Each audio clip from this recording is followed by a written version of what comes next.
அகப்பட்ட ஏராளமான ஜனங்கள் தேசத்திலே குற்றுயிராய் கிடக்கிறார்கள். கள்ளர் கையில் அகப்பட்ட மனிதனை அந்த கள்ளர்கள் முதலாவது செய்தது என்ன? வஸ்திரத்தை உரிந்து விட்டார்கள். வஸ்திரத்தை உரிந்து விட்டார்கள். தேவனாகிய கர்த்தர் ஆதாமுக்கு அவன் மனைவிக்கும் தோல் உடைகளை உண்டாக்கி அவர்களுக்கு உடுத்தினார் என்று ஆதியாகமத்திலே வாசிக்க முடியும். தேவனாகிய கர்த்தர் தோல் உடையை உண்டாக்கி ஆதாமுக்கும் அவன் மனைவிக்கும் தோல் உடையை உடுத்துவித்தார். தேவனுடைய பிள்ளையே, ஒவ்வொருவருக்கும் தேவன் ஒரு மகிமையை வைத்திருக்கிறார். அந்த மகிமை உனக்கு அறியாமல் இருக்கலாம். ஆனால் தேவன் உனக்கு வைத்திருக்கிற மகிமை விசேஷமானது. இங்க இருக்கிற அத்தனை பேருக்கும் தனி சிறப்புகள் உண்டு. இங்க இருக்கிற ஒவ்வொருவருக்கும் ஒரு மேன்மை உண்டு. இங்கே மற்றவங்களுக்கு இல்லாத தனி சிறப்பு உங்களுக்கு உண்டு.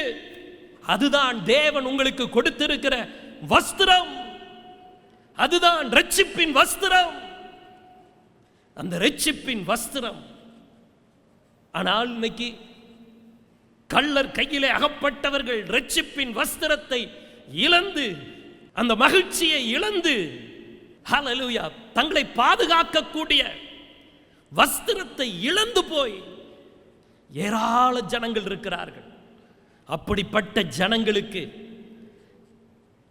தேவை நல்ல சமாரியன். நல்ல சமாரியன். நீங்க உங்க சாட்சியை நீங்க முதல்ல யோசிங்க. உங்க சாட்சியை நீங்க எழுதுங்க.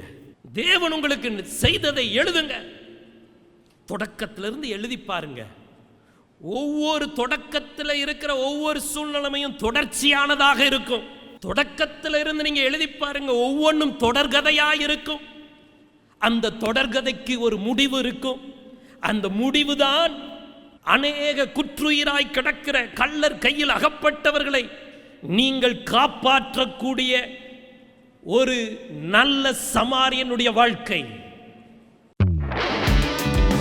துதியின் கோட்டை ஆலயம் புதிய பேருந்து நிலையம் அருகில், திருநெல்வேலி 620007 தமிழ்நாடு, தென்னிந்தியா. இணையதள முகவரி www.fortopriceministries.org.